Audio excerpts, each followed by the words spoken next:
முன்னால 17,000 கட்டியிருந்தேன். ஓகே, இப்போ குறைய நம்பிக்கை இருக்கா? எனக்கு நம்பிக்கை இருக்கு, குறைய நம்பிக்கை. அதான் அண்ணனை வந்து கூப்பிட்டு வந்து எனக்கு நல்லா சப்போர்ட் பண்ணி கொடுத்தாரு. அந்த வீடியோ 2 மாதத்துக்கு முன்னாடி எடுத்த வீடியோங்க. நம்ம ஒர்க்கு மேலே எவ்வளோ கான்ஃபிடென்ட்டாக இருந்தால் உங்களுக்கு இவி பில் கம்மியாக வருமானு கேட்டதுக்கு அந்த கஸ்டமர் எவ்வளோ கான்ஃபிடென்ட்டாக சொன்னார் பார்த்தீங்களா? கண்டிப்பாக எனக்கு நம்பிக்கையாக இருக்குன்னு. அதுதாங்க நம்ம ஒர்க்கு. வணக்கம், நான் தான் உங்கள் எலக்ட்ரிஷியன் ஜெயக்குமார், கடம்பத்தூர். இந்த வீடியோவை பார்க்குறதுக்கு முன்னாடி இந்த பிஎஃப் பெனால்ட்டி கட்டுறாங்க உங்களுக்கு தெரிஞ்சவங்களுக்கு இந்த வீடியோ ஷேர் பண்ணி விடுங்க. நம்ம 2 மாதத்துக்கு முன்னாடி மதுரைக்கு போயிருந்தோம்.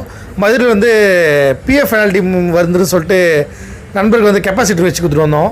அன்றைக்கே ஒரு வீடியோவில் கேட்டேன், 2 மாதத்துக்கு முன்னாடி அன்றைக்கி ஒர்க்கை முடிச்சுட்டே கேட்டேன், உங்களுக்கு இபி பில் கம்மியாக வருமா பதர், நம்பிக்கை இருக்கான்னு கேட்டதுக்கு கண்டிப்பாக நம்பி இருக்குது பதர் அப்படின்னு சொன்னார்.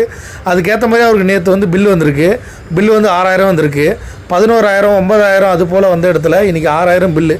அதாவது தேவையில்லாத வேஸ்ட்டாக இபி பில் கட்டுறாங்க. அதாவது 4,000 ரூபா வந்து பெனால்ட்டியாக கட்டியிருந்தார். அதை வந்து நம்ம போய் ரெடி பண்ணி கிளியர் பண்ணி கொடுத்துட்டு வந்துருக்குங்க. இந்த மாதிரி உங்களுக்கு தெரிஞ்சவங்க யாருன்னா இபி பில்லு வந்து அதிகமாக கட்டியிருக்காங்களா, இல்லை தெரியாமல் பவர் ஃபேட் பெனால்ட்டி கட்டியிருந்தா இந்த வீடியோவை அவங்களுக்கு ஷேர் பண்ணி விடுங்க. நம்மளையும் ஃபாலோ பண்ணி வச்சுங்க. நன்றி, வணக்கம். எனக்கு என்ன புரிஞ்சிருக்குன்னு பார்த்தீங்கன்னா, இது நாள் வர வந்த எலக்ட்ரிஷியன் வேறு, நீங்கள் வந்திருக்கிறது என்னென்னா அது ஒன்று விளக்கம் கொடுக்குறீங்க. ஒரு மோட்டருக்கு என்ன கெப்பாசிட்டர் போடணும், என்ன போடன்ற போட்டு எடுத்து பிஎஃப் பெனால்ட்டி எனக்கு பவர் ப்ராடக்டை ஏற்றி கொடுத்துருக்கீங்க. அந்த பிரச்சனை இல்லாமல் பண்ணி தரீங்க. ஓகே, அது ரொம்ப சந்தோஷமா இருக்கு. எனக்கு நம்பிக்கை இருக்கு, ஒரே நம்பிக்கை. அதான் அண்ணனை வந்து கூப்பிட்டு வந்து எனக்கு நல்லா சப்போர்ட் பண்ணி கொடுத்தாரு, நல்லா பண்ணி கொடுக்குறாரு. எனக்கு ரொம்ப திருப்தியா இருக்கு. நன்றி.